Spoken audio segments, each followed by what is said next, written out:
This debate's going to be a little bit different. We're encouraging everyone to submit a question. So if you have a question to submit, there's paper and pens right here. Just fold it up and put it in this little wicker basket right over here. And my name's Jose, and I'm an undergraduate at UNM. I'm currently majoring in economics with minors in both sustainability studies and Native American studies. I'm from the Public Interest Research Group, a nonprofit, nonpartisan, student-led organization. We work on local, state, and national issues, including sustainability, hunger and homelessness, and voter registration and mobilization. We are very excited to provide graduate and professional students with nonpartisan info on student government elections as well. And like I said, the rules are a bit different for today. First, there's going to be a 3-minute opening. The order will be determined at random. Each candidate will only have 3 minutes to answer each question, and I'll be holding up these signs, letting them know that they have 2 minutes left, 1 minute left, and when they're out of time. And then each candidate can decide to do a 1-minute rebuttal. If not, they can just pass. And then we're going to close off with a 2-minute closing. And there will also be a short bathroom recess at some point during the debate as well. All right, so without further ado, let's get on. Can I ask a question about that? So that was a slightly different format than yesterday. So yeah. For each question, the candidate being asked the question will have 3 minutes, and then everyone else will have a 1-minute rebuttal. Is that? No. Each time, I'll ask you guys the question. Each candidate gets 3 minutes to answer each question, and then if you like, you get a 1-minute rebuttal. For every like. Yeah, if you like. Okay. But everyone answers the same question, just like yesterday. Okay.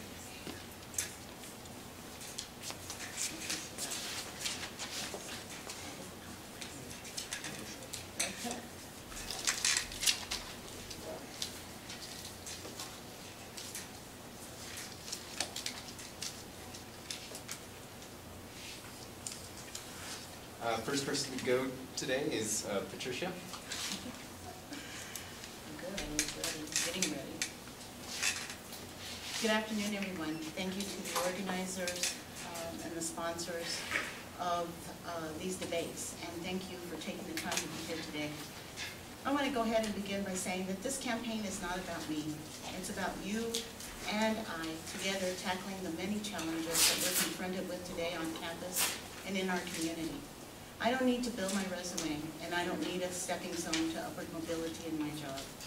I already have a 10-page resume, and I have already made it to the top in my profession. I am running out of a pure commitment and dedication to seeing and ensuring that we have diversity, equity, and inclusion at all levels of our university. We must not just have a voice in the decision-making processes, but we must have active participation which directly affects our educational future.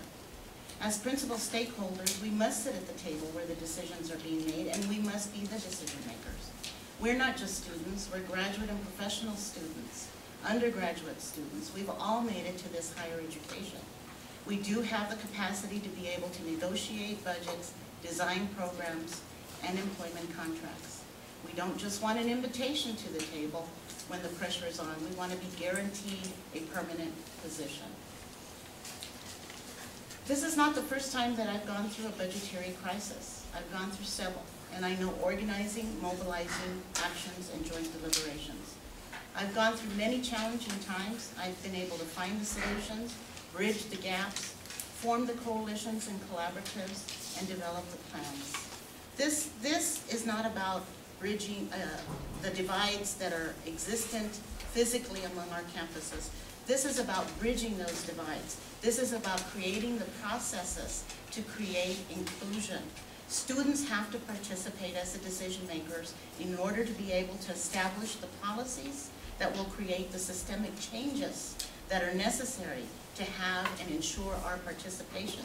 This means that we have to enter into binding agreements that will be sustainable, so that each administration in GPSA has the mechanisms in place to be able to proceed in this systemic way, institutionally, and to guarantee that student voice from this generation to the next generation of leadership.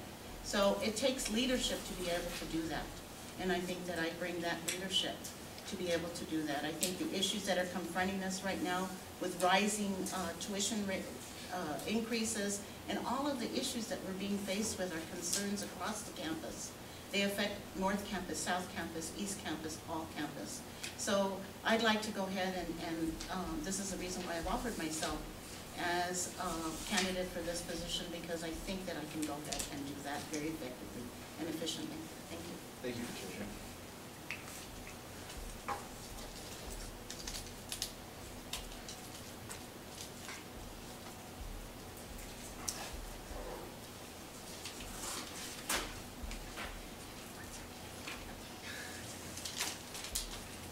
The second person in the order would be Katie.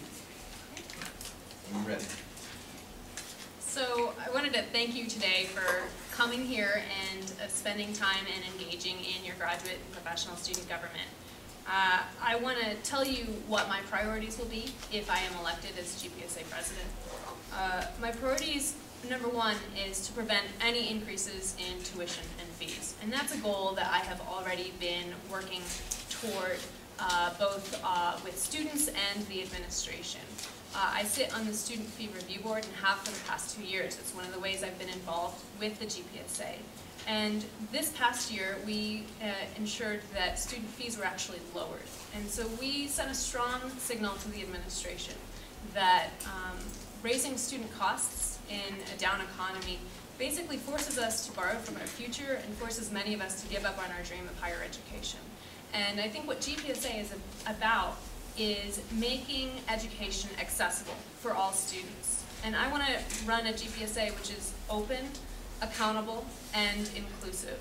On my walk from here, from the physics building where I work to here, I passed by the University House, also known as the President's House. And it said under the driveway, University House, not a through way.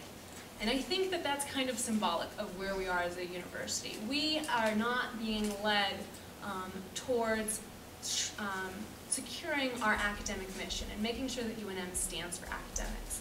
And as GPSA president, one of my priorities will be to hold the administration accountable. Make sure that as GPSA president, I am a through way. I will be able to connect graduate students with resources across campus.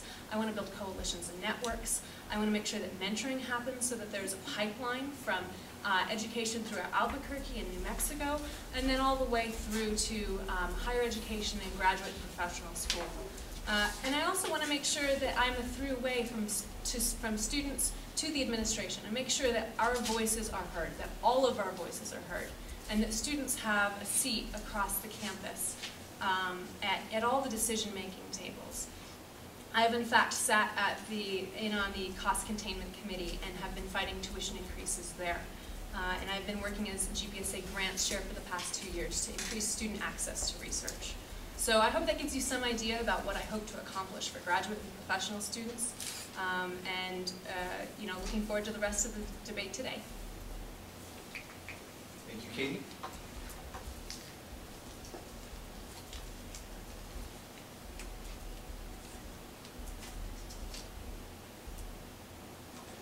Third person in the order would be Joseph, when you're ready. Well, obviously, I'd like to reiterate what the other candidates have said, to thank everybody first off for being here and showing interest in GPSA and addressing the concerns of graduate professional students at UNM. I think what this election really represents is an opportunity, and I don't mean this as an opportunity for an individual to be elected to a position. I think it's an opportunity for an organization to grow stronger and to build connections within this university. And I think that opportunity to start to advocate for graduate and professional concerns and the student rights starts with building a foundation. It's just like any organization or any project, whether you're building a house or building a student organization at UNM. And to do that, you must be reasonable and you must build connections first. And I think for too long within the university, people are too quick to criticize and fight and demand before sitting down with a voice to talk to people, and I think that that's a huge concern. And what I bring to this conversation is a lack of biases. I'm not here to promote an agenda. I don't have a specific agenda. My agenda is to create an organization that represents students of the university and making sure that that student voice is heard throughout the university. I'd like to just kind of make an analogy to help describe this idea. If you're having a conflict with your neighbor, maybe your neighbor is cutting your grass, or maybe they're throwing things onto your property, I don't think the first thing you'd want to do is go over next to them and start yelling at them. I think they'd probably lock the door and turn off the lights and pretend they're not home. And I like to compare that with what's going on within the university and the problems we're having across the board, between students, between faculty, between the administration, all aspects of the university. We're having a lack of communication, and that starts with leaders. And if leaders are unwilling to sit down and compromise and talk about situations reasonably, the other party is not going to open the door for them. So I think that it's important in any organization to make sure that you're willing to put your own biases aside to work with others. And I stress that with the broader connections within the university, but I think that's more important within GPSA itself.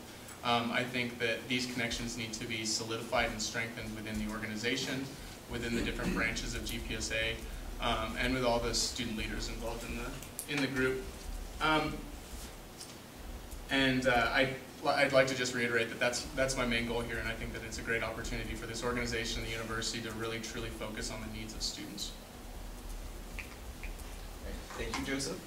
And last, Jacob, when you're ready. Yes.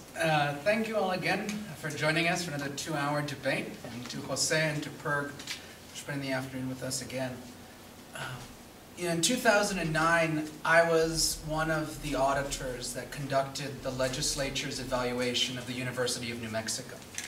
And in that process, we identified many of the same issues that we're talking about here today. The cost of attendance, rising tuition, overloaded TAs and GAs, questions regarding resource allocation at this university, and that those resources are not being directed towards supporting the key mission of this institution. We also raised critical questions about support for research at this university, because as a state, research is one of our economic drivers. And as you all know, the ability to conduct research as graduate students is an integral part of placing you on a firm footing in your professional careers. I entered this race for one reason.